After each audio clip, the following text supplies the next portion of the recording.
Recording in progress. Listo. Ahora sí, muy buenas noches. Vamos a continuar entonces. Buenas noches. Vamos a comenzar entonces y vamos a hacer un pequeño refresh de los temas que van a ingresar en la unidad del primer parcial. Hemos visto el tema introductorio que nos habla de lo que es el derecho internacional público, el tema de los sujetos de derecho internacional desde la perspectiva clásica y desde la perspectiva más moderna en la que ya no son solo los estados. Hemos revisado también lo que son las fuentes del derecho internacional público, lo que conlleva la responsabilidad internacional, los principios básicos del derecho internacional moderno y el principio de intervención y no intervención que hemos visto en la clase de ayer. Entonces vamos a ir tomando un refrescamiento. Todas las diapositivas ya se encuentran en plataforma para que las puedan ir revisando. Están en formato PDF para que sea más ligero para su descarga, pero ya las encuentran disponibles. Me gustaría que vayamos conversando un poco y viendo también un poco las dudas que tengan para ir aclarando y retomando esas unidades, o quieren que iniciemos de principio a fin de una forma más rápida. Depende de ustedes. ¿Qué opinan, chicos?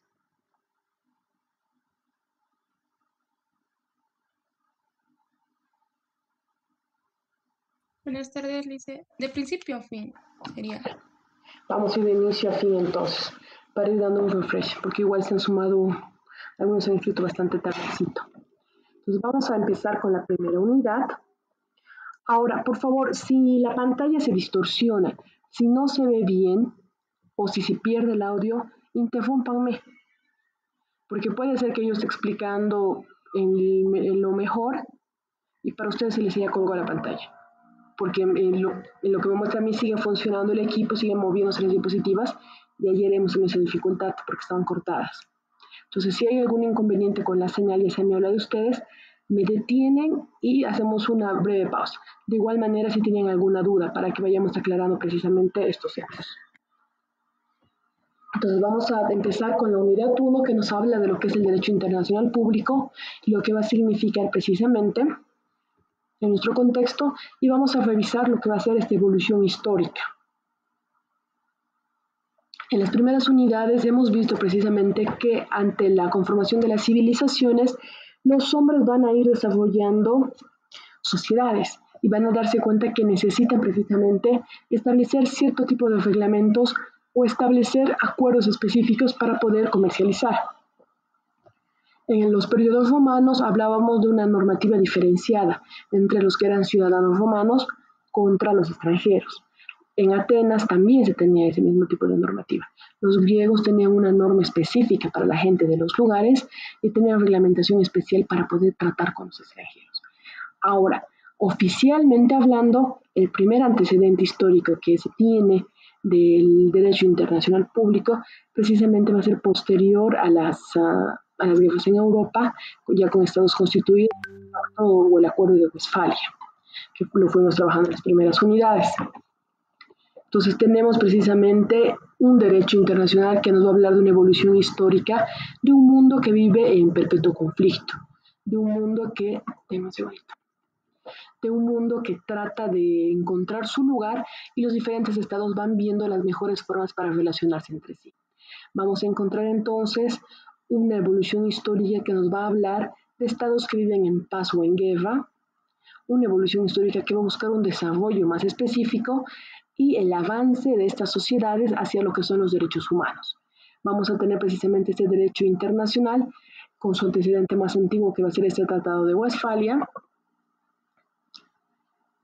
en el que se van a poner de acuerdo estos estados europeos precisamente para detener la guerra, para encontrar una paz, porque precisamente posterior a la guerra de los 30 años se va a suscribir estos acuerdos para poner un fin a todas estas batallas y a toda esta guerra que está sucediendo en Europa.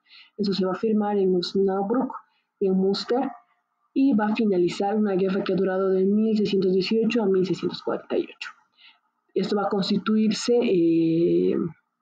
el primer sistema internacional moderno en el que se va a marcar ese crecimiento o esa fundación de lo que van a ser los estados-nación, de la perspectiva como la conocemos hoy en día. Vamos a encontrar que se va a negociar de una forma diplomática y gracias a esas negociaciones es que se van a conseguir las paces, se va a conseguir el cese de la violencia.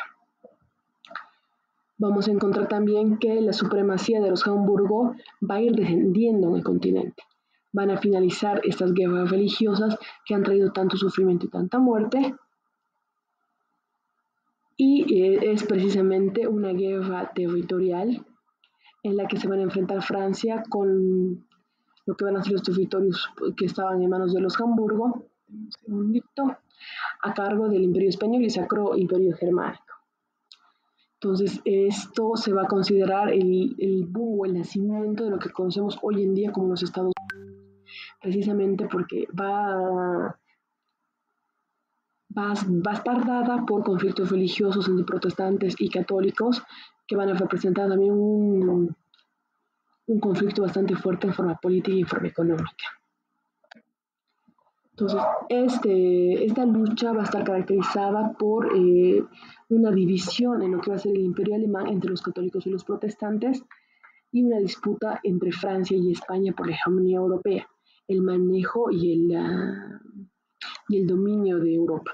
Hay que tener en cuenta los posicionamientos geográficos precisamente y las diferentes necesidades que van a ir surgiendo. Aquí podemos ver parte de lo que van a ser, la parte anaranjada serían los territorios de los Habsburgo, que van a ser la corona española, que también va a poseer línea hacia el lado de Austria. Entonces, precisamente por el uso de las casas nobiliarias es que va a haber esa separación en los estados.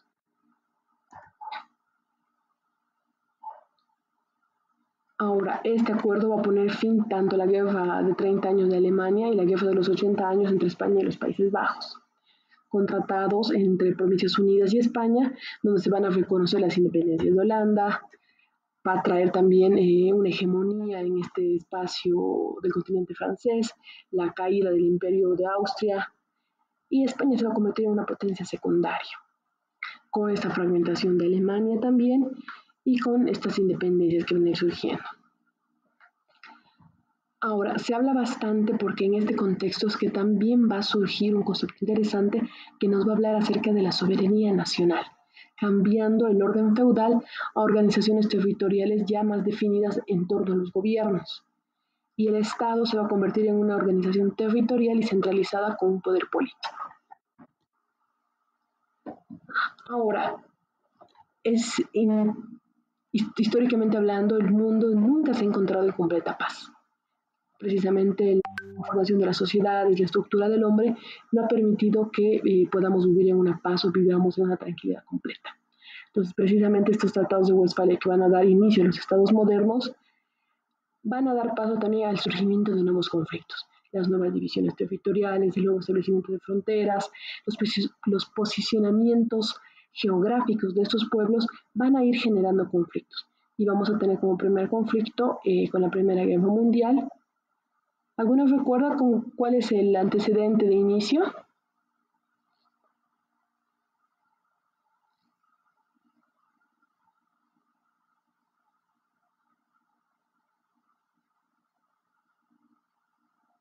Nadie. ¿Están ahí?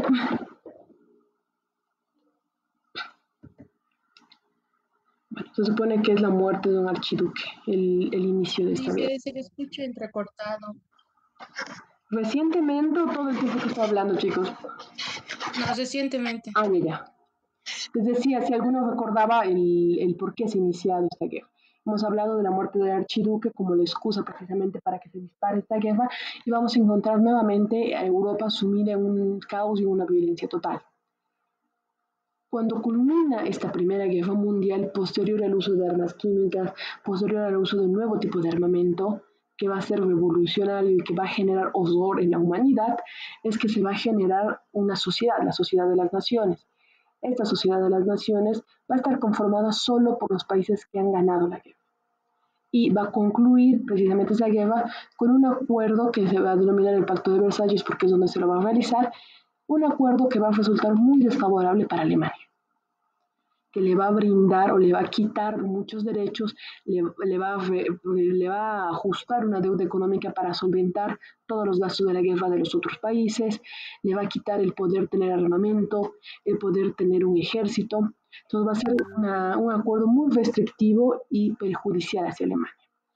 Fuera de ello, se van a lanzar 14 puntos de Wilson porque van a decir que es importante que el resto del mundo, que todos los estados lleguen a un acuerdo precisamente para que haya una paz más duradera. Porque se supone que ese es el fin de la Sociedad de las Naciones, lograr la paz y el progreso del mundo y que los países se vayan desarrollando de una forma correcta. Ya sabemos lo que pasa, no dura mucho la paz y terminamos con una Segunda Guerra Mundial ante la falla o las limitaciones que va a tener la Sociedad de las Naciones que no han podido detener el levantamiento armado. Y precisamente de esta Sociedad de las Naciones o Liga de las Naciones es que va a surgir la ONU posteriormente con una estructura mucho más amplia en la que se va a permitir y se va a aceptar a todos los países reconocidos.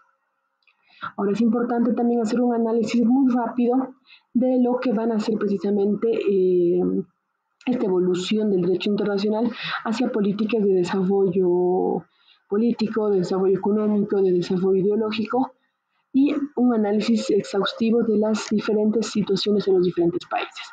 Y va a venir de la mano con lo que son los derechos humanos precisamente ante el uso excesivo de la fuerza y ante la violación de muchos derechos en el periodo de la Primera y Segunda Guerra Mundial. Entonces, el derecho internacional va a empezar a decir, hay conductas que deben ser reguladas de una forma mucho más específica, porque no está funcionando simplemente que supongamos que no se debe comportar de cierta manera. Tiene que ser de forma taxativa, de forma escrita, para que todos y cada uno de los países sepa qué conductas no son aceptables. Ahora estamos hablando del Pacto de Versalles, precisamente que va a poner fin a esta Primera Guerra y va a marcar en 440 artículos cláusulas políticas muy fuertes que van a perjudicar a Alemania, como habíamos dicho. La prohibición del ingreso en la Sociedad de las Naciones, cuya creación era impulsada por Wilson. Alemania y todos sus aliados van a ser declarados como los únicos responsables de la guerra y culpables por todos los daños bélicos. Van a tener una pérdida territorial muy fuerte.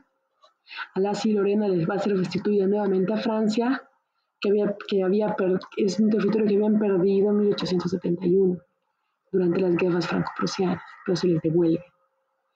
La región de Sarre quedó bajo la administración de la Sociedad de las Naciones y le va a conceder la explotación económica a Francia. Epen, Maldedi y Moresnet van a ser concedidos a Bélgica. Todos los territorios que estaba poseyendo Alemania por los diferentes conflictos que sí había ganado van a ser devueltos a sus propietarios de origen o van a ser repartidos entre los ganadores. El norte de Schleswig-Holstein va a pasar hacia el dominio de Dinamarca.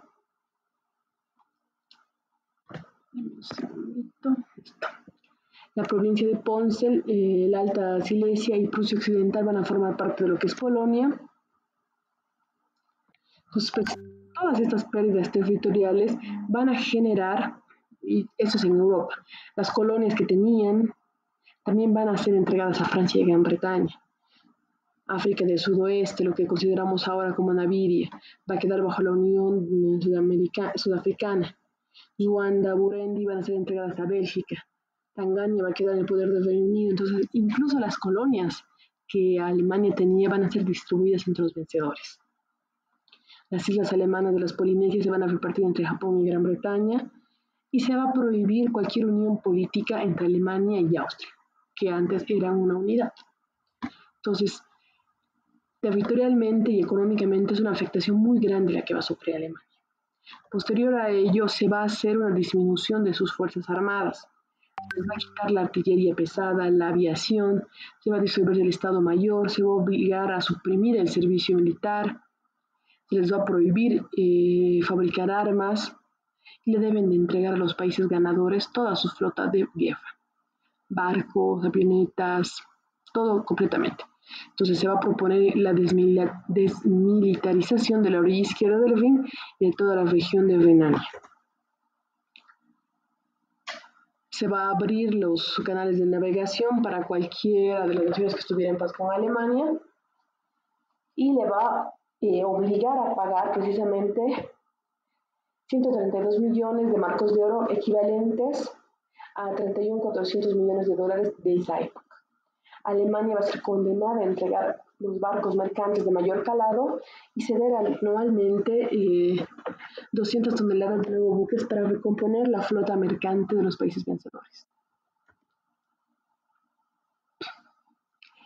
El valle del río de Niemen va a quedar bajo Lituania, los distritos de Hulci van a ser entregados a Checoslovaquia, sus colonias han pasado a manos francesas.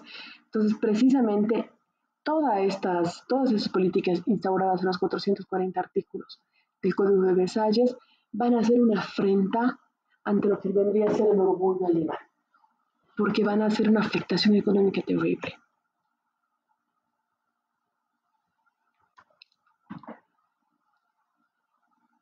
Ahora, el otro punto característico va a estar enmarcado en los 14 puntos lanzados por el presidente Wilson de Estados Unidos, que nos dice, está prohibida la diplomacia secreta en el futuro, no debería existir. Segundo, la absoluta libertad de navegación en momentos de paz y en la guerra fuera de las aguas jurisdiccionales. Aguas internacionales son vía libre, no debería haber enfrentamientos, no debería haber represalias dentro de lo que son las aguas internacionales. Van a desaparecer las barreras económicas, ya no se va a poder hacer bloqueos económicos. Es una garantía de la reducción de los armamentos nacionales. Se supone que para que podamos vivir en paz, lo que deberían hacer los estados es reducir sus armas, porque mientras menos armas hay en el mundo, más paz podría existir. Reajustes imparciales ante reclamaciones coloniales. Evacuación de todo el territorio ruso, dándose a Rusia la oportunidad para su desarrollo, porque Rusia, precisamente posterior al medio de la Primera Guerra Mundial, ha enfrentado el proceso de la Revolución Rusa. Y algunos países con los que estaban aliados han terminado intentando quedarse con sus territorios. Se va a buscar que Bélgica recupere y se restaure completamente su soberanía, la liberación de todo territorio francés y la reparación de los prejuicios causados por Prusia en 1871. Van a volver incluso atrás para reparar lo que se había hecho antes. Reajustes de fronteras italianas de acuerdo con el principio de nacionalidad, desarrollo autónomo de los pueblos de Austria-Hungría, la evacuación de Rumania, Serbia y Montenegro, concesión de un acceso al mar a Serbia y arreglo de relaciones entre los estados balcánicos de acuerdo con sentimientos y el principio de la nacionalidad, seguridad de desarrollo autónomo de las nacionalidades no turcas del Imperio Otomano. Polonia se va a considerar un estado independiente con acceso al mar y la Asociación General de las Naciones a constituirse mediante pactos específicos con propósitos de garantizar mutuamente la independencia política y la integración territorial, tanto en los estados grandes como en los estados pequeños. Ahora, esos van a ser estos antecedentes de lo que va a ser esta evolución histórica.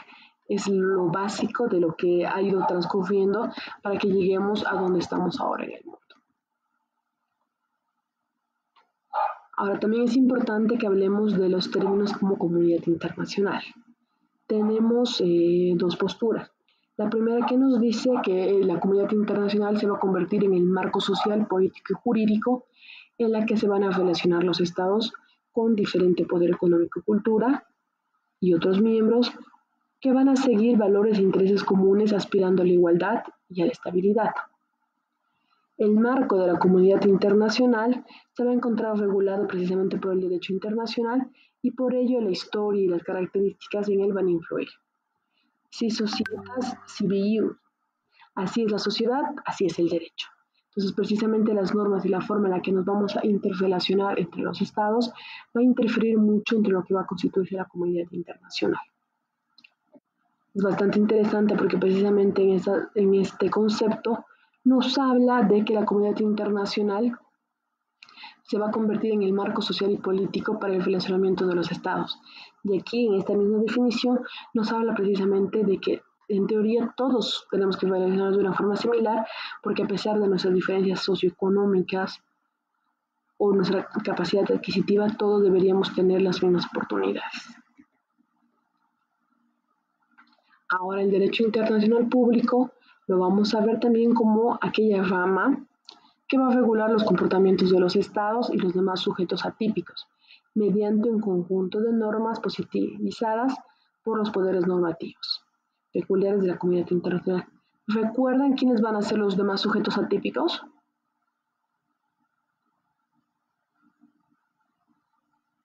Organismos internacionales.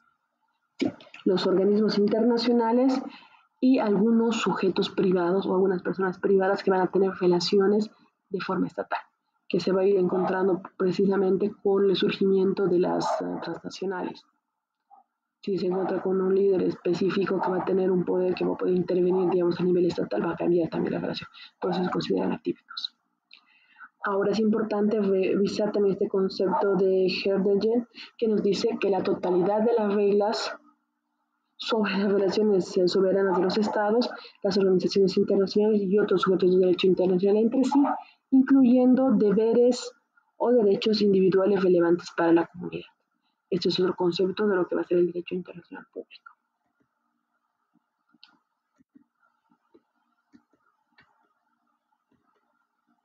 Esta sería nuestra primera unidad. ¿Tienen alguna duda o pregunta?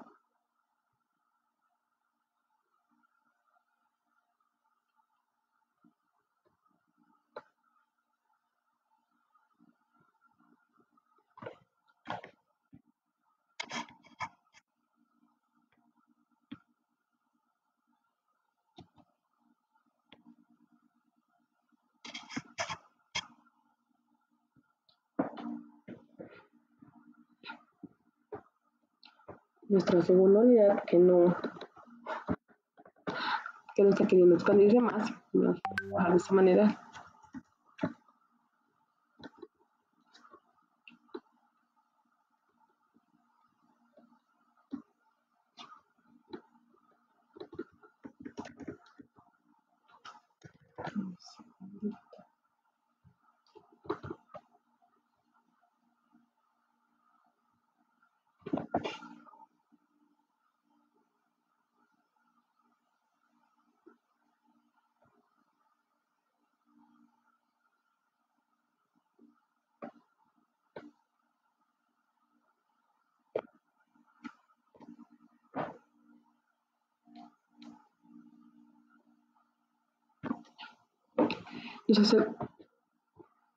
Nuestra segunda unidad nos va a hablar precisamente de estos sujetos internacionales, que nos decía la definición de Ortiz. Tenemos los sujetos típicos que van a ser los estados y vamos a ir viendo los otros tipos de sujetos que se van a emplear en el derecho internacional público.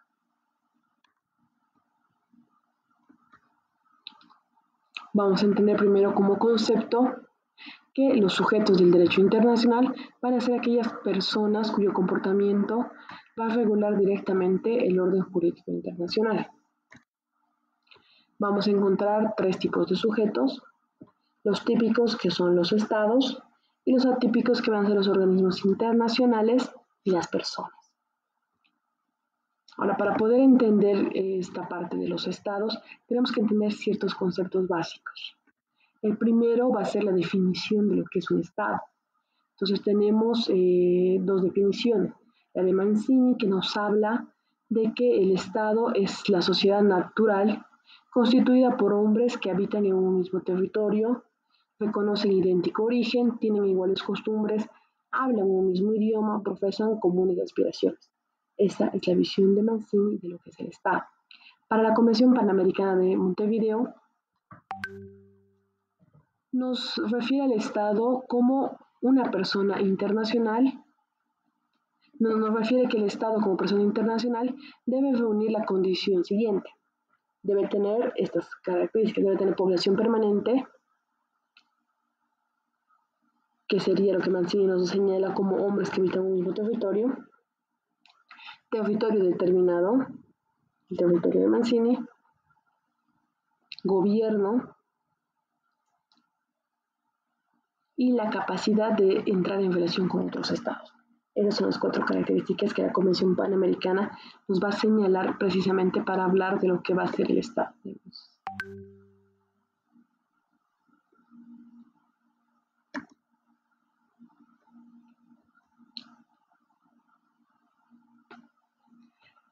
Ahora, revisando lo que decía la Convención Panamericana, vamos a analizar un poco estos elementos constitutivos de lo que son los estados. Vamos a encontrar territorios. ¿Qué elementos tiene? Territorio, población, organización política y la capacidad de entrar en relaciones internacionales. El territorio va a ser terrestre, marítimo, aéreo y va a ser caracterizado por una superficie geográfica, cuyos límites se van a encontrar manifestados desde la autoridad estatal. Vamos a encontrar la población como este conjunto de personas unidas a un Estado por un vínculo jurídico y político denominado nacionalidad. La nacionalidad nos va a brindar precisamente esta agrupación, esta organización política de poder que se va a llamar gobierno y la capacidad de poder relacionarnos con los demás estados. Ahora, los estados también van a tener una caracterización diferenciada. Vamos a tener estados unitarios o simples frente a estados compuestos o complejos. Hemos trabajado con un crucigrama precisamente de estas características de los estados. Estos compuestos pueden ser uniones de estados o confederaciones, pueden ser federaciones o estados federales, pueden ser asociaciones tipo sui generis, que son casos bastante singulares.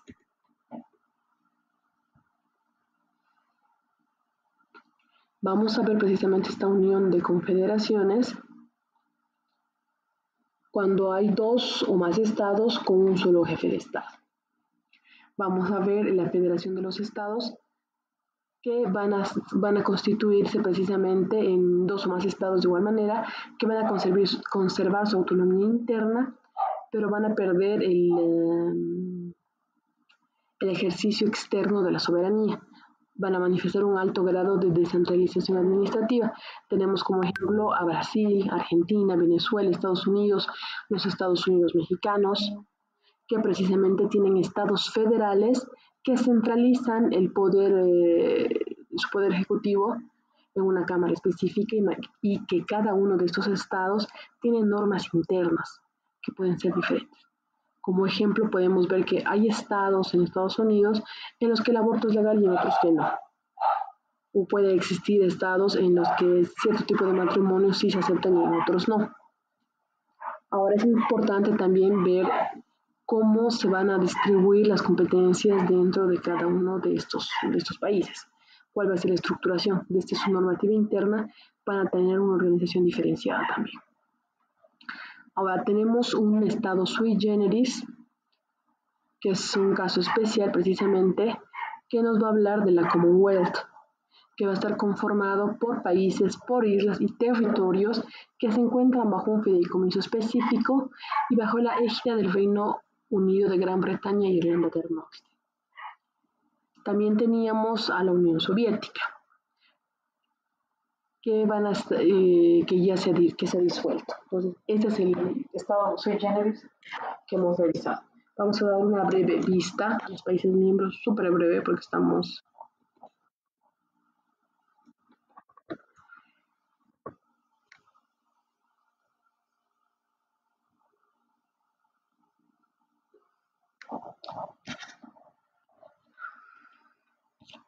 Aquí está separado por continentes. En África, estos son los países que son parte de la Commonwealth.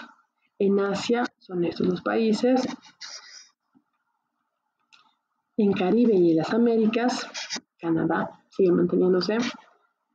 Santa Lucía. En Europa, Malta, Cyprus y el Reino Unido. En el Pacífico, Australia, Fiji, Nueva Guinea, Samoa. Entonces, es algo que ha logrado mantener a través del tiempo y precisamente ha sido parte también del trabajo de lo que va a ser la familia real.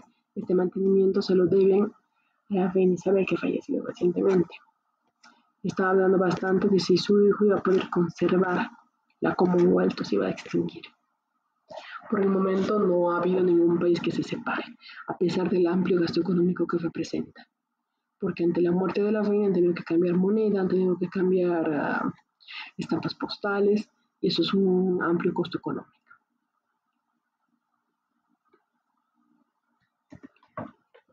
Tenemos también estados semisoberanos que van a ser estados protegidos con ciertos derechos, cuyas personalidades van a estar sujetas a la voluntad del estado que los está protegiendo. Estados vasallos o protectorados, en los cuales este vasallaje va a implicar un pago de obligaciones financieras al estado que los está protegiendo a cambio de la ayuda militar. Entonces, si nosotros los vamos a proteger, pero a cambio me van a pagar estos tributos, estos impuestos. Más que nada tenemos referencias históricas con Túnez, Marruecos, con Indochina. Se va a cerrar en 3 minutos la sala. Veremos el tema de la lista y les voy a volver a mandar el enlace para que vuelvan a ingresar.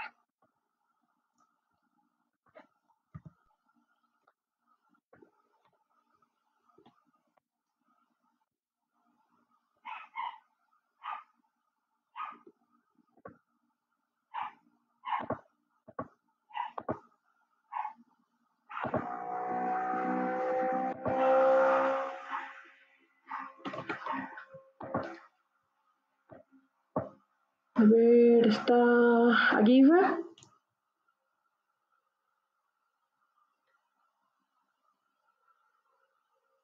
Creo que no. Ala, sí, ya lo vimos. Presente. Araña también. Kiosco también lo vi. García igual.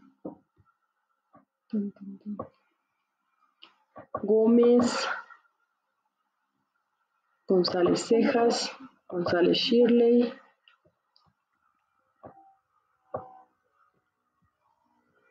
Y bueno, es la única Guara, sí. Aquí pero creo que está medio perdido.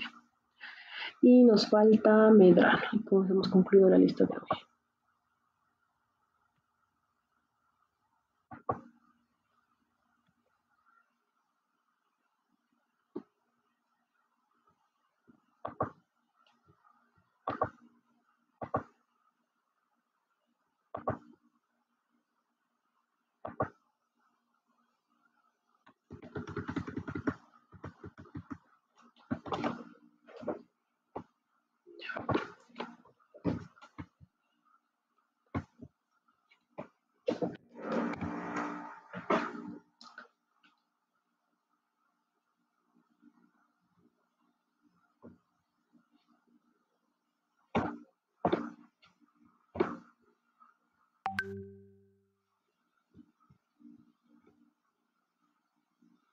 Vamos a tener estados muy pequeños que van a poseer un territorio muy chiquito y muy insignificante en cuestiones numéricas.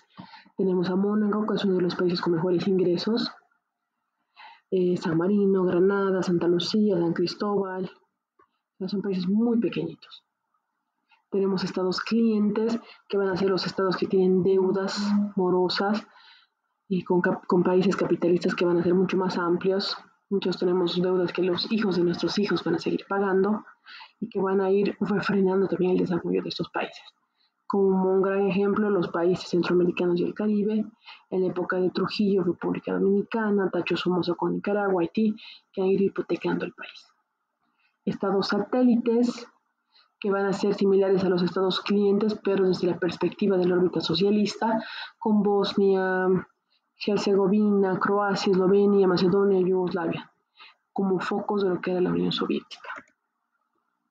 Vamos a tener estados asociados que van a caracterizarse precisamente como una antesala a la independencia, dependiendo del nivel de la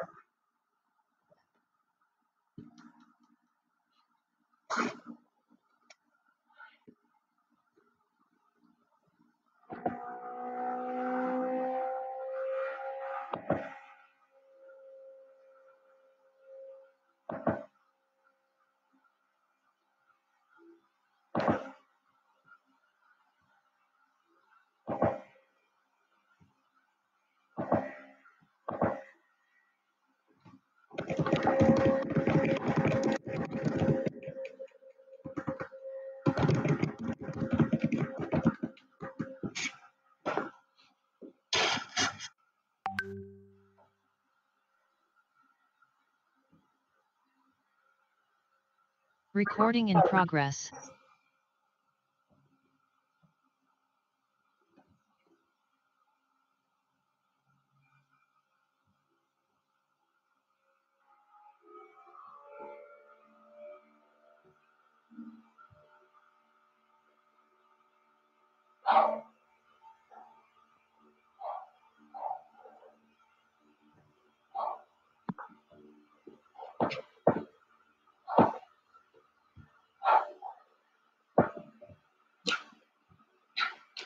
Vamos a ver también estos estados asociados, como está hablando, que hablan precisamente de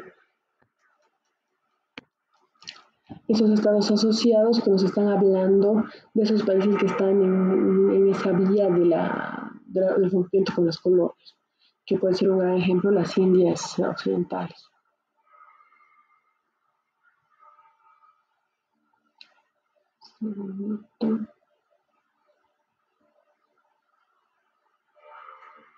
Los estados divididos, donde vamos a encontrarnos países que tienen que van a representar sistemas políticos, sociales y económicos diferentes.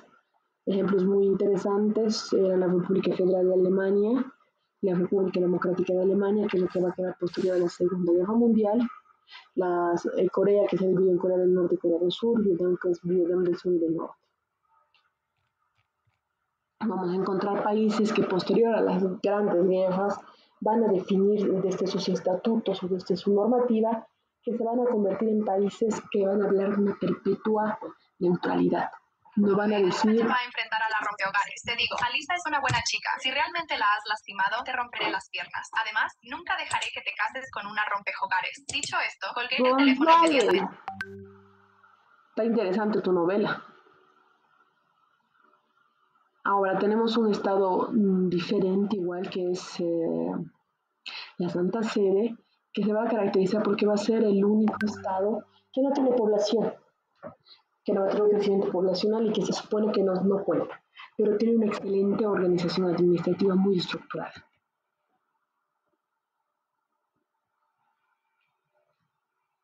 Ahora, para que veamos el nacimiento y la extinción de los estados, es importante también que analicemos un poco las características que tiene su naturaleza jurídica, que veamos la necesidad de reconocimiento de la comunidad internacional con una naturaleza jurídica constitutiva en la que el Estado va a necesitar sí o sí un acto de reconocimiento.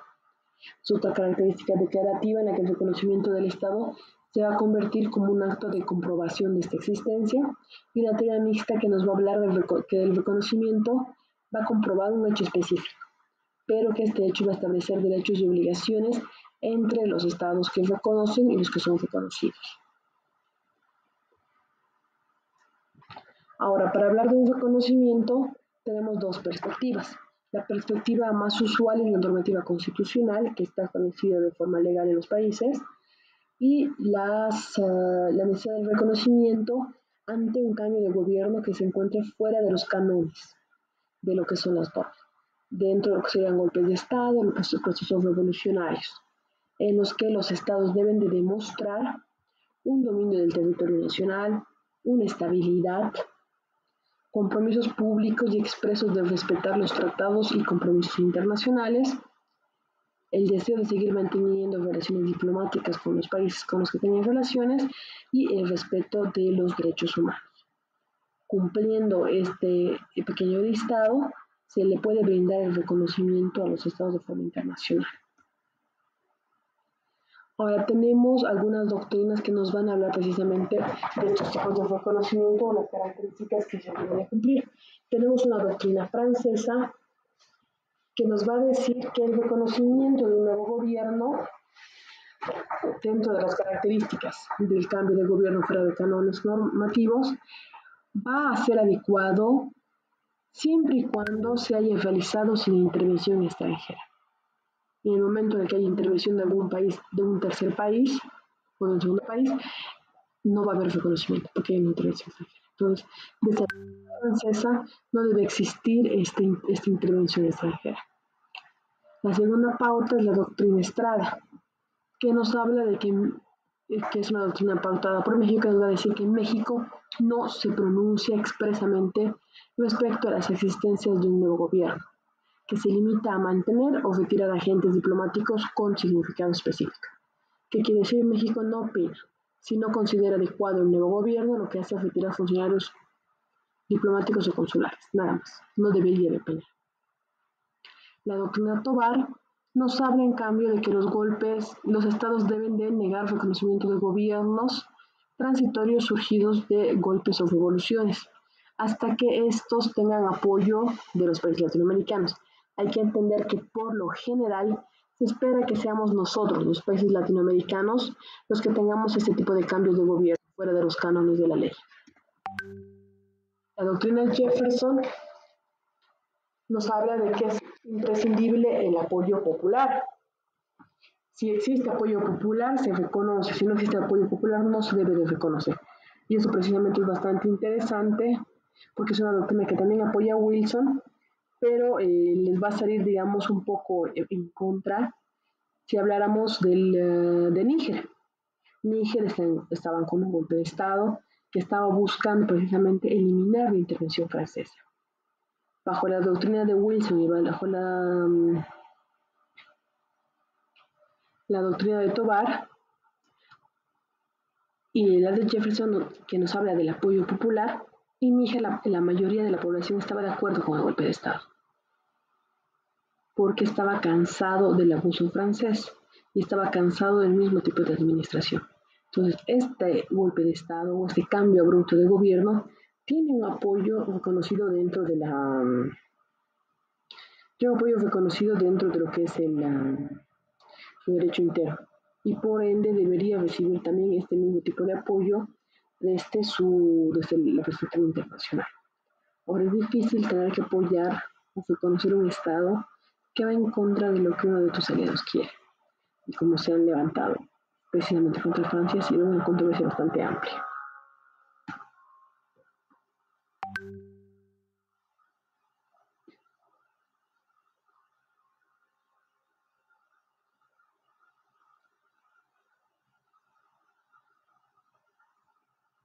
Recording in progress. Denme un segundito que no puede ingresar su compañera, está indicando en el grupo de WhatsApp.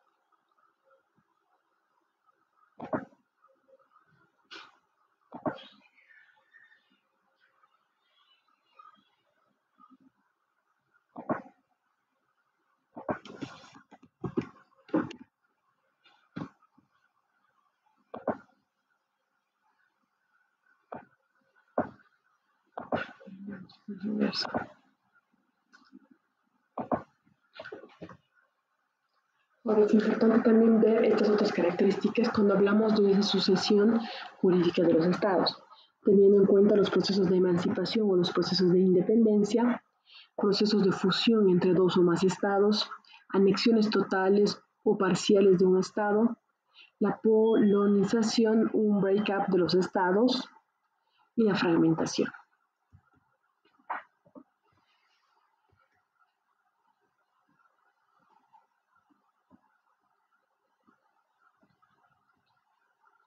Ahora, analizando específicamente los derechos y los deberes fundamentales de los estados, vamos a encontrar precisamente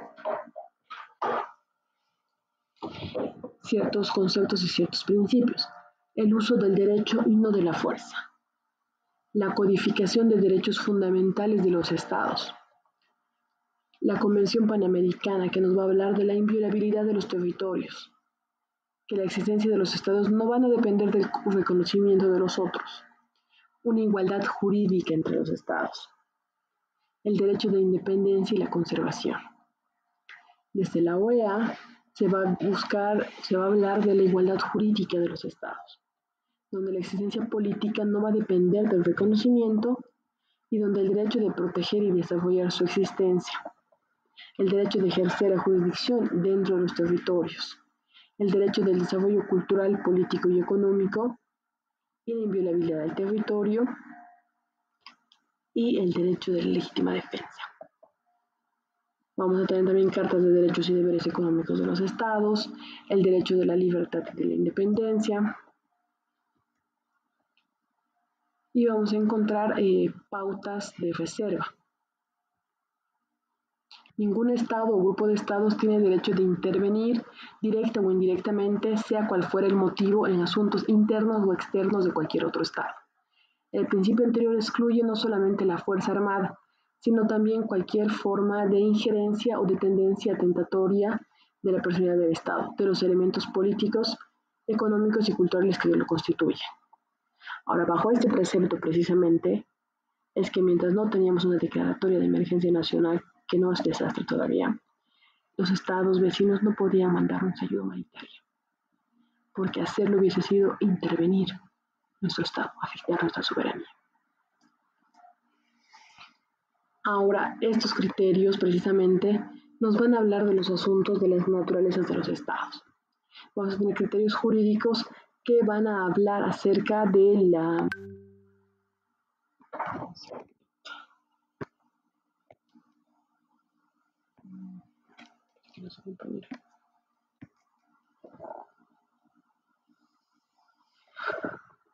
asuntos que son de carácter internacional no van a formar parte de jurisdicciones domésticas. Su criterio jurídico que nos dice que asuntos que deben ser de competencia exclusiva de los estados y que por su relevancia interesan a la comunidad jurídica internacional mundial van a modificar precisamente esa reserva. Su principio de la igualdad jurídica o principio de la isonomía nos habla de que todos y cada uno de los estados, sin importar nuestra capacidad económica, nuestro nivel poblacional o nuestro tamaño físico, somos iguales. Precisamente estos conceptos van a surgir posterior a la paz de Westfalia, pero no van a tener una realidad real. Todos somos iguales ante la ley, pero no tenemos las mismas oportunidades a nivel estatal, tampoco a nivel individual, ¿no? Y vamos a encontrar que esto es una ficción jurídica, es un principio que nos habla de una igualdad inexistente. El principio de la legítima defensa, que nos va a hablar precisamente de la manifestación del derecho de la conservación del Estado. Si nosotros como Estado somos atacados, tenemos todo el derecho de atacar de regreso. Ahora, esto se va a caracterizar específicamente cuando un Estado o un grupo de Estados van a desatar un ataque armado injusto y no provocado, ante el cual nos tenemos que defender. Pero nuestra defensa no puede ser más grave que la agresión que hemos recibido. ¿Qué implica esto? Si nuestro país vecino nos ataca con rifles o nos tira piedras, nosotros no le podemos mandar una bomba nuclear. No podemos mandar un ataque con drones, con gases nerviosos. La proporción debe estar presente en la respuesta en la legítima defensa. La Carta de la ONU nos manifiesta: ninguna disposición de esta Carta menoscabará el derecho inmanente de la legítima defensa, individual o colectiva, en caso de ataque armado contra un miembro de las Naciones Unidas, hasta tanto que el Consejo de Seguridad haya tomado las medidas necesarias para mantener la paz y la seguridad internacionales. Las medidas tomadas por los miembros en ejercicio del derecho de legítima defensa serán comunicadas inmediatamente al Consejo de Seguridad y no afectarán en manera alguna la autoridad y responsabilidad del Consejo, conforme a la presente Carta, para ejercer en cualquier momento la acción que estime necesarias con el fin de mantener o restablecer la paz y la seguridad internacional. Ahora, ¿qué deberes vamos a tener nosotros también como estados? Vamos a tener el deber de respetar los derechos de los otros estados, el deber de cumplir con los tratados que deben de ser públicos, el deber de no intervenir dentro de la soberanía de otros estados y el deber de no utilizar la fuerza a no ser que lo hagamos en legítima defensa. Vamos a encontrar también que los derechos de estos estados tienen también ciertas limitaciones. Vamos a hablar de la soberanía, que va a significar que el Estado va a tener competencia y dominio sobre su territorio, su población y todas las cosas que se encuentren en su espacio espacial. Y vamos a encontrar figuras como la de la servidumbre, que va a ser admisible en aquellos casos en los que un Estado extranjero ejerce determinada competencia en parte de un territorio nacional. De característica positiva, que va a ser infaciendo, donde un Estado permite que otro ejerza su competencia en su territorio nacional, ejemplo las servidumbres de Perú sobre el norte de Arica en materia portuaria. La negativa de in non faciendo, en la que el Estado no ejerce plenamente competencia territorial, como ejemplo el protocolo complementario sobre Tacna y Arica, en el que Chile y Perú precisamente se comprometen a no ceder un espacio territorial a otro Estado, a no ser que que los dos estén de acuerdo. Estas servidumbres también pueden fenecer o puede surgir ante la renuncia del Estado beneficiario.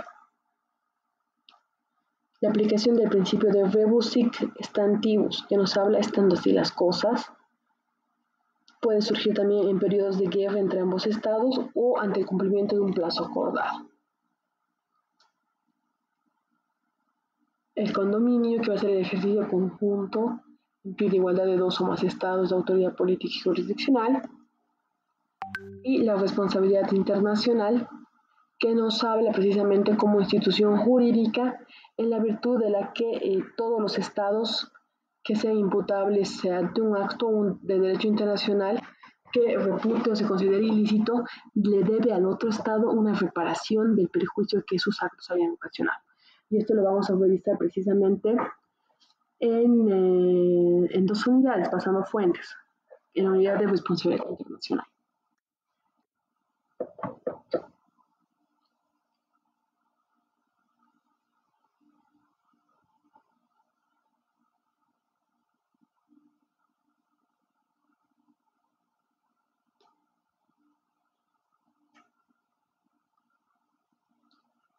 Ahora, cuando hablamos de las fuentes del derecho internacional, tenemos que hacer también una breve recapitulación de las fuentes que tenemos en el derecho interno, que vamos a tener fuentes similares.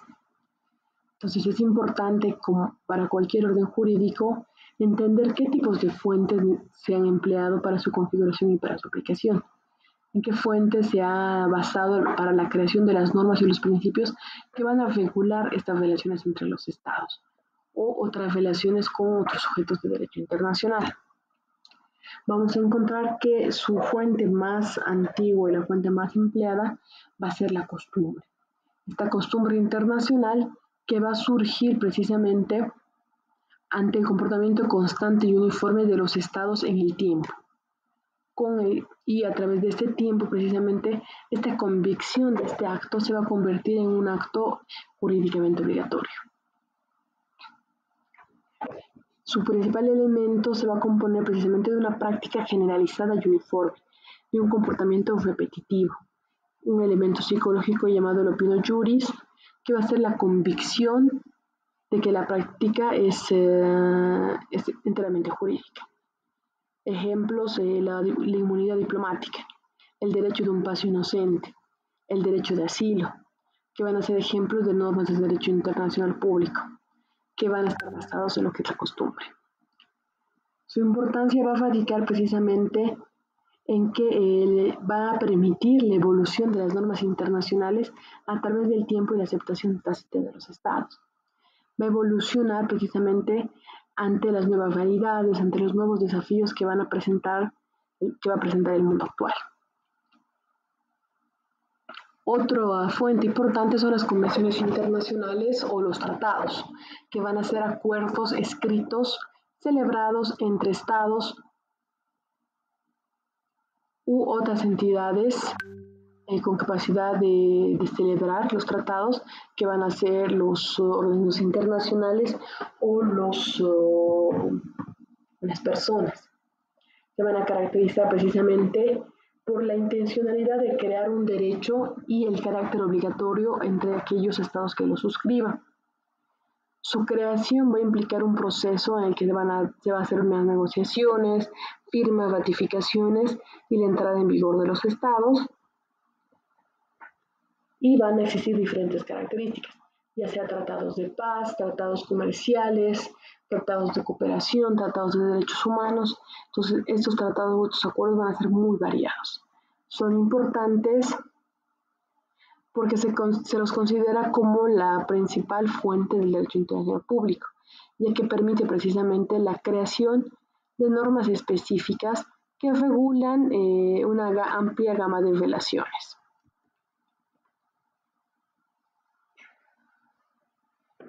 Los principios generales del derecho también van a ser una fuente.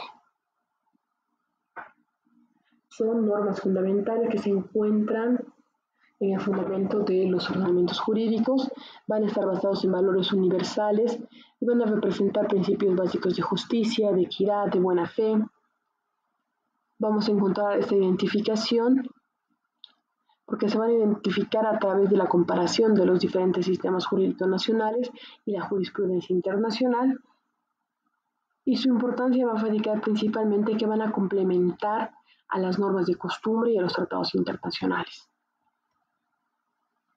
Un elemento igual importante para debatir es la jurisprudencia y la doctrina, que van a ser fuentes auxiliares del derecho internacional público, que van a contribuir a la interpretación y la aplicación de estas normas. La jurisprudencia van a ser las decisiones judiciales de estos tribunales internacionales, como la Corte Internacional de Justicia, tribunales arbitrales. Y la doctrina va a ser el conjunto de estudios, escritos y opiniones de expertos del derecho internacional público sobre normas, sobre principios de este ordenamiento, sobre tratados, sobre la jurisprudencia que se ve lanzando. Y si bien no son fuentes directas, van a aportar muchos elementos para la interpretación y la aplicación práctica de las normas internacionales. ¿Recuerdan que estábamos hablando ayer de la diferencia entre la jurisprudencia y la doctrina?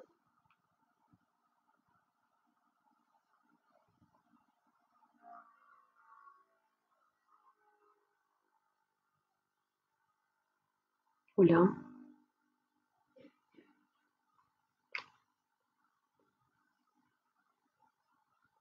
Estuvimos analizando precisamente una característica bastante específica que diferencia a la jurisprudencia de la doctrina. ¿Recuerdan cuál es?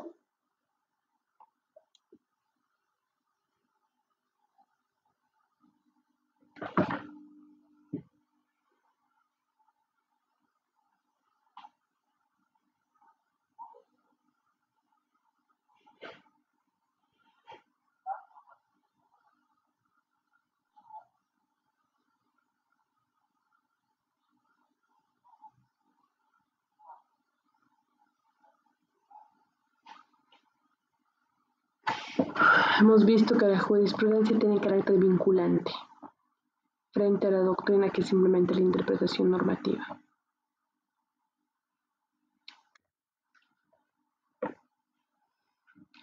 Las decisiones judiciales también se van a convertir en fuentes auxiliares del derecho internacional público y van a servir precisamente para la interpretación y aplicación de las normas. Tenemos las resoluciones que pueden surgir de la Corte Internacional de Justicia, de tribunales arbitrales, de resoluciones de disputas entre los estados, de los tribunales internacionales especializados, la aplicación de normas específicas en ámbitos como derechos de mar, crímenes de guerra, derechos de infantes. Ahora, también existen resoluciones de organismos internacionales como fuente del derecho internacional. Estas resoluciones de esos organismos, ya sea la ONU, sea la OEA, van a ser una fuente secundaria de lo que es el derecho internacional público. Estas resoluciones que van a ser adoptadas por órganos de organismos internacionales van a servir también para la interpretación y la aplicación en las normas del derecho internacional público, van a constituir en algunos casos el opinio juris o van a entablar la creación de una costumbre. Ejemplos de las resoluciones de la ONU sobre los derechos humanos, acerca de la seguridad, desarrollo y medio ambiente. Precisamente estas resoluciones que van a ir surgiendo les va a permitir hacer una transformación, un salto.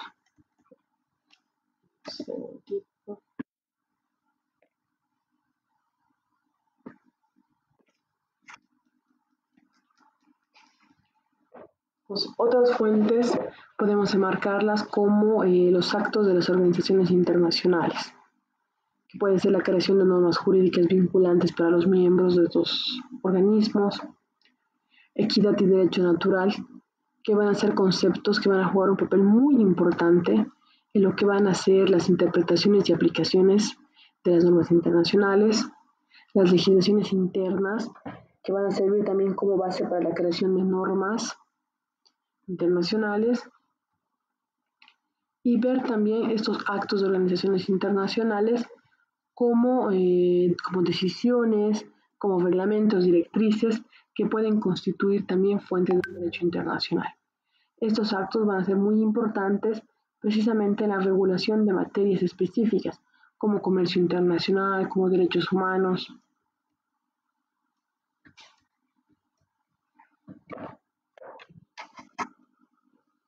¿Hasta aquí tienen alguna duda o pregunta, chicos?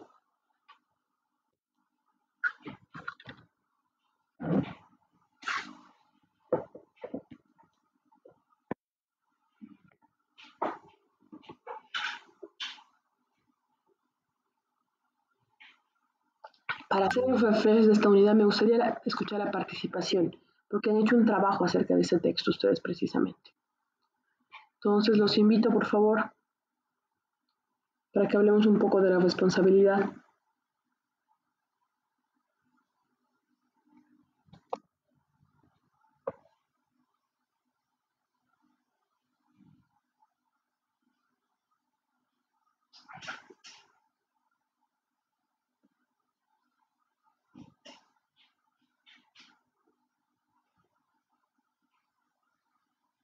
Medrano, González, Ala, García, Araña, ¿están ahí? Sí, doctora. Me gustaría que Doctora. participen porque han hecho una lectura precisamente. Buenas noches. Han realizado una lectura de esta unidad. Me gustaría escuchar sus voces, me gustaría ver un poco la perspectiva que han encontrado del texto que han revisado.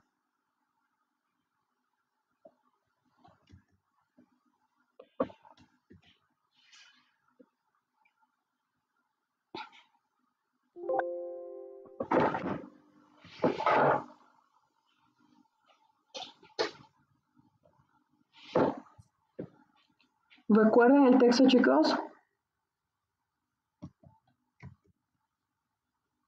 Doctora, se le está cortando el audio. Les decía si recuerdan el texto que han revisado precisamente de lo que es la responsabilidad internacional. Por puntos extra para los que quieran participar.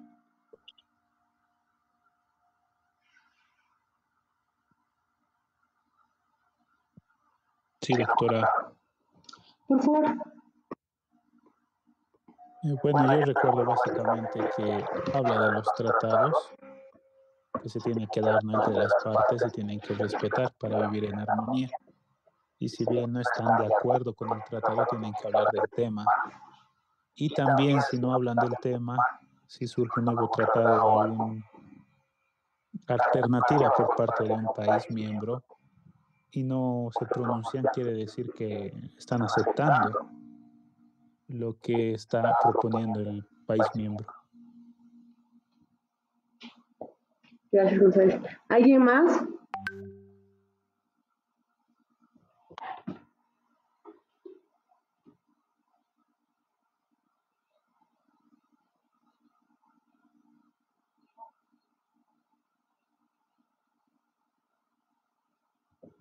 No, creo que nadie más quiere ganarse puntos extra. Sigamos revisando.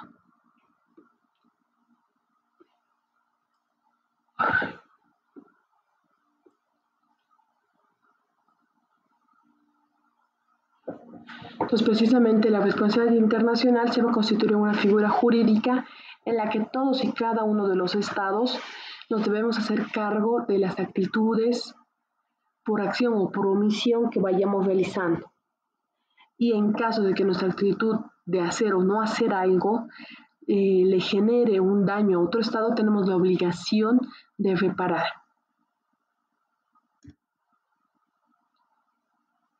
Va a caracterizarse por ser una relación de Estado a Estado, de acuerdo a la doctrina generalmente admitida, en la que un Estado le puede reclamar a otro el daño que le ha causado y pida una reparación, un resarcimiento o solicite satisfacciones. En el contexto en el que estamos viviendo hoy, en el que nuestro país está incendiándose por completo y que como consecuencia de los incendios de nuestro país haya llegado al lado de Uruguay una lluvia negra. Somos responsables a nivel estatal de esto, porque nuestro gobierno no ha podido controlar los incendios. Y lamentablemente, si alguno de nuestros vecinos nos va a demandar por daños pulmonares, por daños en sus cosechas, somos responsables como Estado, por no haber administrado de forma adecuada, y la omisión de nuestro Estado de controlar de forma adecuada el incendio nos puede generar una responsabilidad internacional. Ahora, ver también en las características más específicas agravios directos, ultrajes a diplomáticos de otros países. Ejemplo muy actual, en Ecuador, cuando se ha ingresado de forma violenta a la embajada mexicana. La infracción del derecho internacional como violaciones de un tratado. Somos parte de la cumbre por el respeto de la madre tierra y todo lo demás. ¿Dónde está nuestro respeto a la madre tierra? El daño sufrido por un nacional, aunque no sea necesariamente una violación del derecho internacional. Si dentro de los que se estaban manifestando el día de ayer en La Paz se encuentran extranjeros, se encuentra un americano, un europeo, y es gasificado en la cara, y es golpeado como han sido golpeados los ambientalistas en La Paz, por órdenes estatales, estamos hablando de daños sufridos de nacionales en otro territorio.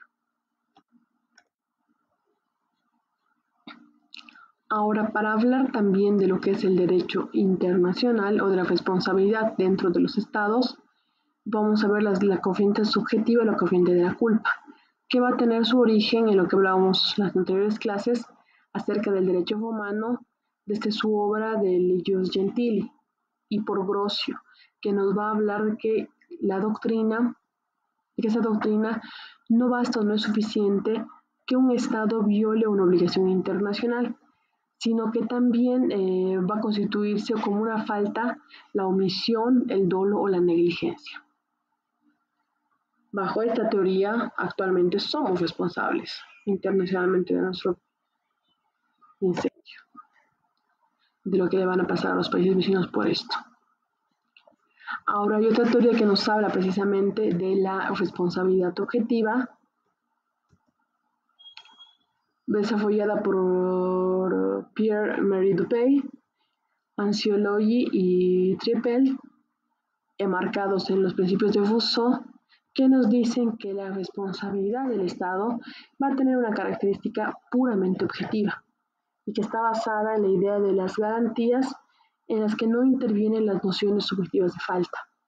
La responsabilidad es fundamentalmente básica en la llamada relación de la causalidad, largamente utilizada en las convenciones sobre las responsabilidades civiles por daños nucleares, que han surgido en Viena de 1973 y en París de 1960. Este principio consagrado por la Declaración de los Principios Jurídicos concernientes a las actividades del Estado en la exploración u uso de los espacios ultraterrestres, que incluyen la Luna u otros cuerpos celestes. Todo daño causado por culpa o sin culpa debe de ser reparado. Entonces, sí, no queremos incendiar el mundo, no queremos llene de humo, pero no lo hemos podido pagar a tiempo, no hemos pedido la ayuda a tiempo y ahora somos responsables de esos daños. La teoría del abuso del derecho nos va a hablar precisamente en la que el Estado al que se le va a poder responsabilizar de un acto en el que el derecho internacional lo considere ilícito, le debe una reparación al Estado que se haya visto perjudicado por el acto que ha realizado. Este principio de buena fe es transversal en los diversos ordenamientos jurídicos y está reconocido a nivel de derecho internacional, desde el artículo 2 de la Carta de las Naciones Unidas, donde se habla de que es un deber de los estados el cumplir con sus obligaciones. En su artículo 26 de la Convención de Viena nos habla como un deber de ejecución de tratados internacionales. De igual manera, en el artículo 31. La Convención, como un elemento interpretativo, entre otros, nos dice que la buena fe va a operar como un principio orientador de la conducta de los estados, a través de los deberes generales de honestidad, justicia, razonabilidad, en un contexto de solución de controversias internacionales, donde se debe pensar en primera instancia en la lealtad entre las partes, en un comportamiento adecuado y el organismo jurisdiccional que se va a caracterizar por confianza y fiabilidad.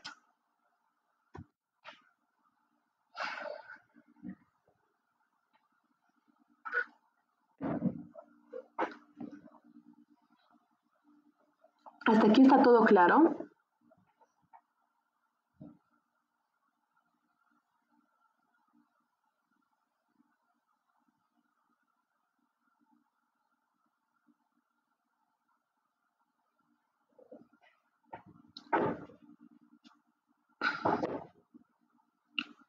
Ahora, esos principios también del abuso y del derecho van a estar enmarcados precisamente en un derecho formal de un sujeto que va a actuar y un propósito indebidamente alcanzado por una conducta material que van a probar precisamente esta conducta abusiva de una de las partes. Esta utilidad de ese principio va a radicar principalmente en la flexibilidad y en la sensibilidad a un contexto en el que se van a aplicar, donde se les va a permitir precisamente resolver situaciones en las que las conductas de las partes en los procedimientos van a ser reprochables desde una perspectiva de justicia, desde un debido proceso, desde la perspectiva de la buena fe, pero sin violar ninguna de las normas. El abuso del proceso debe distinguirse de una simple violación de una regla establecida. El verdadero abuso del proceso no va a violar específicamente las normas estrictas y no va a poder ser abordado mediante aplicaciones de herramientas jurídicas clásicas. Vamos a encontrar también la ilicitud como otro elemento característico de la responsabilidad internacional. Frente a un hecho o un acto ilícito, como se mencionó anteriormente, es una acción que puede ser una acción o puede ser una omisión que va a ir en contra de normas de derecho internacional. Estas mismas normas van a ser atribuibles a los actores por acción o por omisión. Ahora, para que se dé lugar a estos hechos que se consideran ilícitos, principalmente los estados deben de reclamarle al otro la acción o la omisión, para que el estado que se haya afectado logre la reparación de los daños cometidos por este otro estado culpable. La teoría de la necesidad va a sostener también que es imprescindible marcar el interés de los estados o la fuerza que estos van a sostener, donde se va a imponer precisamente la necesidad de los hechos sobre estos principios ideales. La responsabilidad puede ser directa cuando es un Estado que va a faltar a las responsabilidades o va a faltar a sus obligaciones, y puede ser indirecta cuando el Estado va a asumir la responsabilidad de esta violación de derecho internacional cometida por otro Estado, que por lo general se va a tratar en los estados federales o en las confederaciones o en los estados protectorados. Dentro de las responsabilidades del Estado por los actos de sus órganos gubernamentales, vamos a tener esta pequeña división en la que se nos va a hablar precisamente de que estos agentes estatales pueden ocasionar daños a personas o a bienes de los extranjeros. Y si estos funcionarios o agentes están actuando en ejercicio de su función pública y en su competencia.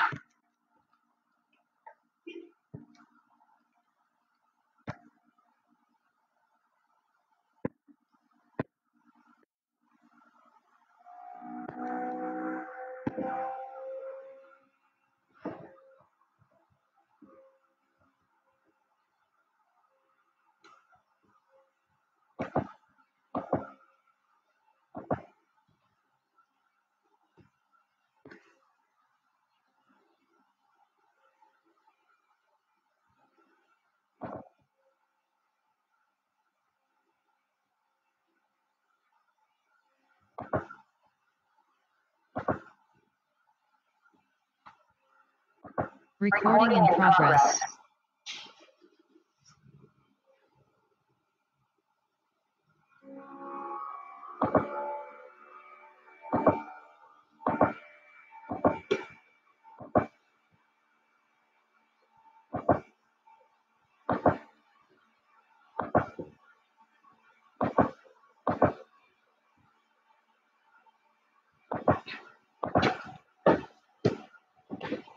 Si esos funcionarios están actuando en ejercicio de su función pública y dentro de las competencias que marca la ley, el Estado va a ser responsable de sus actos.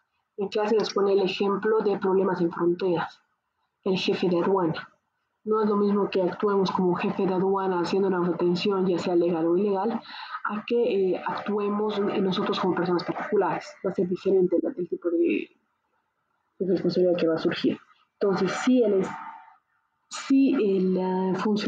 la persona dentro de su función pública o su competencia ha excedido su competencia, es el Estado el que debe de hacerse responsable por la negligencia, por haber sido negligentes en elegir a ciertas personas para que trabajen en sus entidades gubernamentales.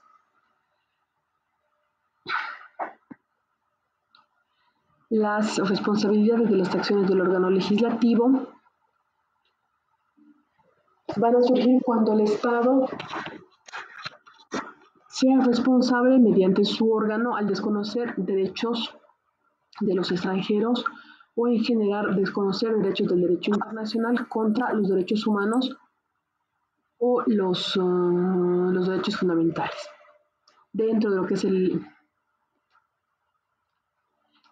a ser el órgano judicial, vamos a encontrar también que si el Estado está limitando el acceso a la justicia de los extranjeros, se va a encontrar con responsabilidad en este contexto. O si se le niega la administración de justicia a una persona por el simple hecho de ser extranjero, también se va a hablar de esta responsabilidad del órgano judicial.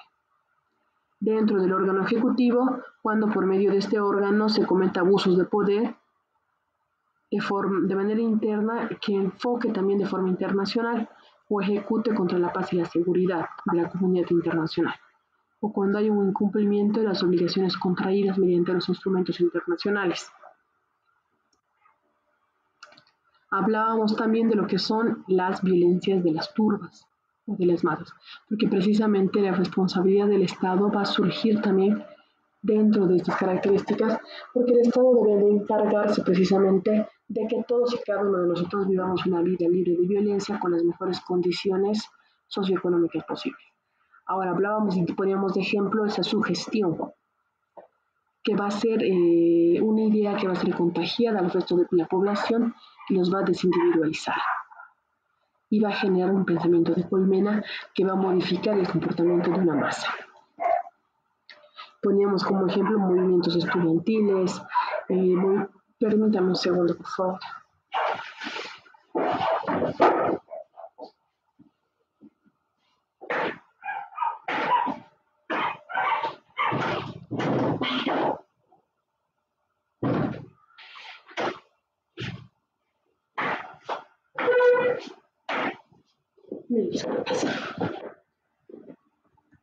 Entonces vamos a encontrar precisamente que este movimiento en masa puede llevarse a cabo en muchas circunstancias. En la Argentina, precisamente, los movimientos de masa en los eventos deportivos del fútbol han generado que se evite que haya el enfrentamiento de los hinchas de diferentes equipos. Y ha sido enfrentamientos que ha habido en ligas B, o sea, en ligas inferiores, ni siquiera en partidos de equipos de liga importante. Aquí les ponía de ejemplo igual este movimiento en masa de lo que va a ser los procesos revolucionarios en México, y es bastante interesante por las caracterizaciones. Tenemos a Frida Kahlo, tenemos a Lenin, que ha estado en México y ya terminó muriendo en México. Tenemos este movimiento de la hoz, que va a representar la lucha de los trabajadores, la representación del Estado, el Estado enmarcado en las armas y los funcionarios públicos, el movimiento indígena. Es bastante interesante esta imagen precisamente, que nos llama a reflexionar acerca del movimiento en masa. la instrumentalización de los niños en la violencia. Esto es bastante enfocado. Ahora un movimiento de masa mucho más actual, lo que ha pasado en Estados Unidos cuando Trump perdió las elecciones, que ha sido bastante controversial, precisamente. Hemos hecho una revisión del tipo de masas que puede existir, precisamente con una masa agresiva que va a convulsionar y que va a generar un conflicto, con una masa adquisitiva que va a ir expandiendo el pensamiento y va a lograr una cohesión en un grupo. Estas masas evasivas que van a ir movilizándose y unas masas expresivas que van a entornarse con tonalidades más violentas ante el excesivo agrupación. Vamos a ver también la responsabilidad inmediata, en la que el Estado va a ser directamente responsable por los actos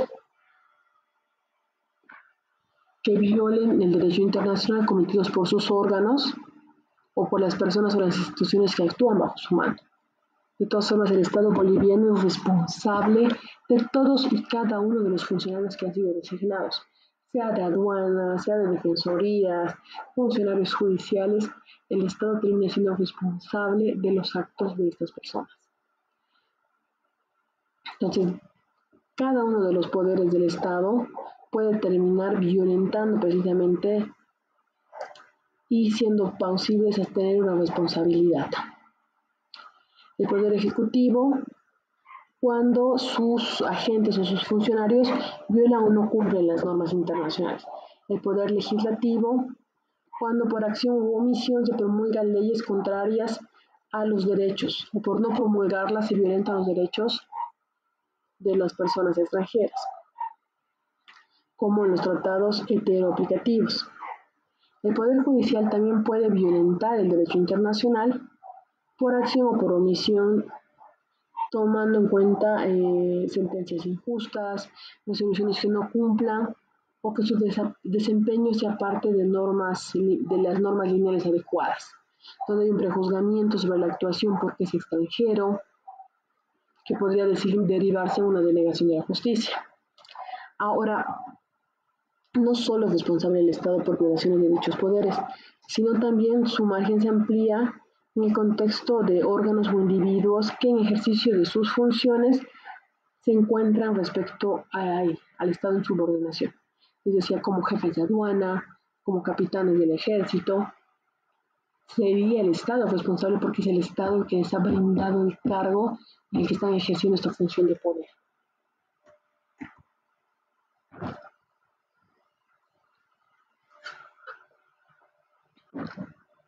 Los elementos que van a constituir precisamente la responsabilidad se van a enmarcar en la ilicitud, que va a consistir en la acción o la omisión que va a violentar la obligación de una norma de derecho internacional entre el Estado infractor y el Estado lesionado. La atribución o la imputación, que va a estar referido a que el hecho ilícito debe ser atribuible o imputable a un Estado.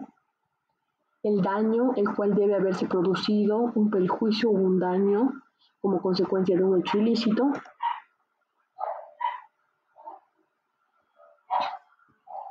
Ahora, esta ilicitud que estábamos hablando, precisamente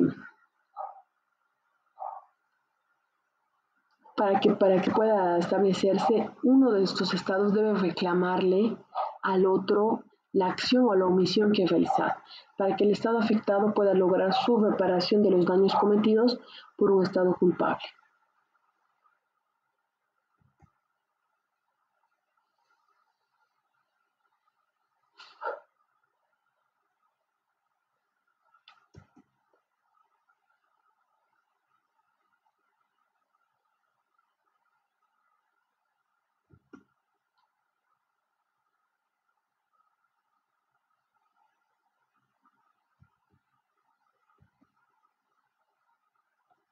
Estamos ya casi sobre la hora, chicos. Vamos a darle una pasada más rápida, para que veamos la unidad de la anterior semana más. con los principios en los últimos 4 minutos que nos quedan de sesión.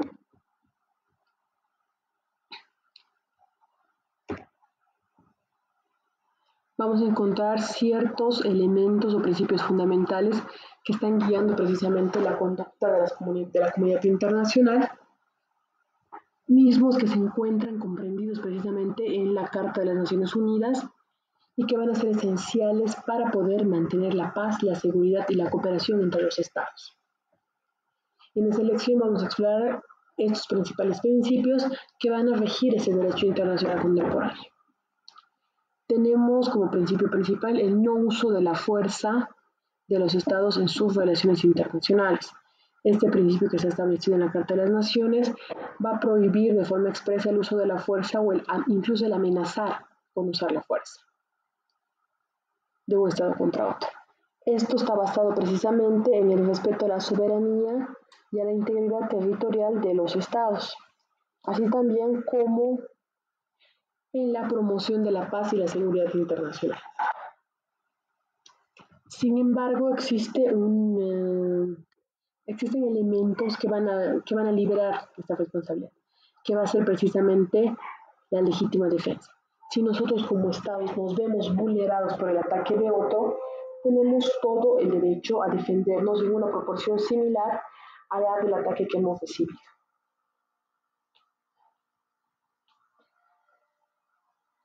Ahora, si el ataque recibido es completamente brutal, se supone que el resto de los países tienen también que apoyarnos en cuestiones de ataques armados. Este principio se ha reforzado con el establecimiento del Consejo de Seguridad de la ONU, que se va a encargar precisamente de mantener la paz, la seguridad internacional y de poder autorizar el uso de la fuerza en circunstancias específicas. El problema está que este organismo se encuentra formado por 5 miembros permanentes y 10 rotativos, y esos miembros permanentes, son por lo general los estados que hacen el uso de la fuerza.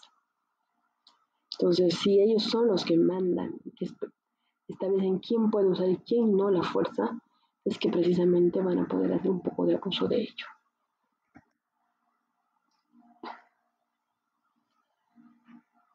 Este principio está estableciendo precisamente el uso de la fuerza y vamos a tener que solicitar la autorización del Consejo de Seguridad para poder utilizar el concepto de la legítima defensa.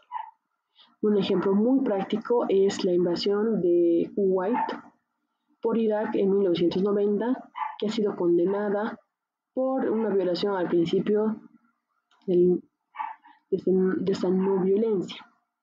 Pero posteriormente se va a autorizar una intervención militar desde el Consejo de Seguridad bajo el principio de la defensa colectiva. El resto de los otros países estamos apoyando y estamos tratando de eliminar este ataque o esta invasión de Irak en primera instancia. Otro caso fueron el conflicto de Cuba con los misiles, porque está fuera de violar el principio de la no agresión. Hay también un choque con lo que es la doctrina Monroe, que nos va a hablar precisamente de América para los americanos y Europa no interviene en asuntos de América Latina. Entonces, esta crisis que se ha generado con el desplazamiento de los misiles cubanos va a generar una confrontación militar política muy fuerte y se va a resolver mediante negociaciones diplomáticas en las que se van a retirar los misiles. Ahora, esta legítima defensa va a estar enmarcada en el artículo 51 de la Carta de las Naciones, en la que también se va a establecer la forma en la que se van a realizar las autorizaciones para las intervenciones militares que van a brindar la restauración de la paz y la seguridad internacional. Otro ejemplo es la crisis de Ucrania del 2021 al presente, en la que Rusia va a violar directamente este principio del no uso de la fuerza. Una agresión que ha sido condenada por la comunidad internacional, con numerosos estados y numerosas organizaciones que le han impuesto sanciones a Rusia y han apoyado a Ucrania en su defensa, Sanciones que han sido aprobadas precisamente por la Asamblea General de la ONU, en la que se va a exigir el cese de los actos hostiles. Otro ejemplo es las tensiones de la China meridional, en la que hay una disputa territorial de China y varios países del sudeste asiático, Filipinas, Vietnam, Malasia, por las islas en el mar de China meridional, que han provocado una gran línea de tensiones.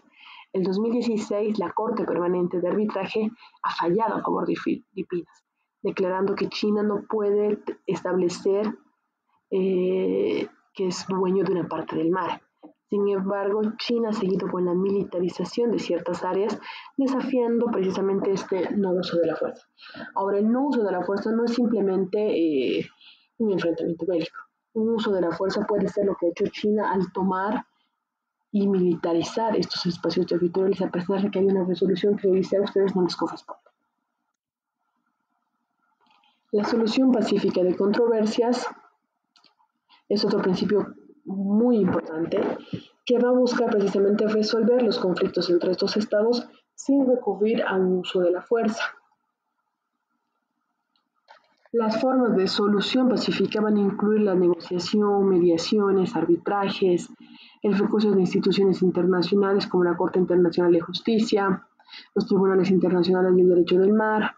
Las soluciones pacíficas de controversias van a promover precisamente la estabilidad y el respeto mutuo entre los estados, fortaleciendo también de esta manera el sistema internacional basado en las normas jurídicas. Esto se encuentra fundamentado en lo que dice el artículo 33 de las Naciones Unidas, donde nos señalan estos medios de solución pacífica, que son la mediación, conciliación, arbitraje, procedimientos jurisdiccionales internacionales. Y tenemos un ejemplo muy práctico entre el conflicto entre Chile y Perú acerca de la delimitación marítima que ha sido resuelto por la Corte Internacional de Justicia en 2014. Tenemos el Tratado de Tlatelolco, que a nivel de región América Latina y el Caribe va a establecerse una zona libre de armas nucleares, que va a ser el resultado precisamente de negociaciones entre los países latinoamericanos, que se supone que le van a brindar y van a contribuir ante la seguridad y la estabilidad de la región. Los acuerdos de paz en Colombia del 2016, que se han convertido precisamente en un conflicto incluso internacional por la fuerza y la expansión que ha tenido las FARC a nivel latinoamericano.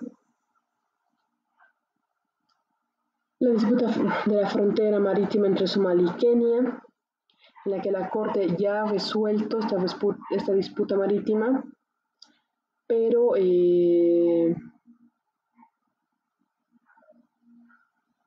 normalmente la persona que pierde no va a aceptar que ha perdido. Entonces, no han llegado a las armas, no se ha llegado al uso de la fuerza y se sigue manteniendo esa solución pacífica. El principio de no intervención en los asuntos de otros estados hablan sobre la injerencia que puede existir en los asuntos internos de otros estados para poder preservar la soberanía y la independencia de los estados, así como fomentar la autodeterminación de los pueblos.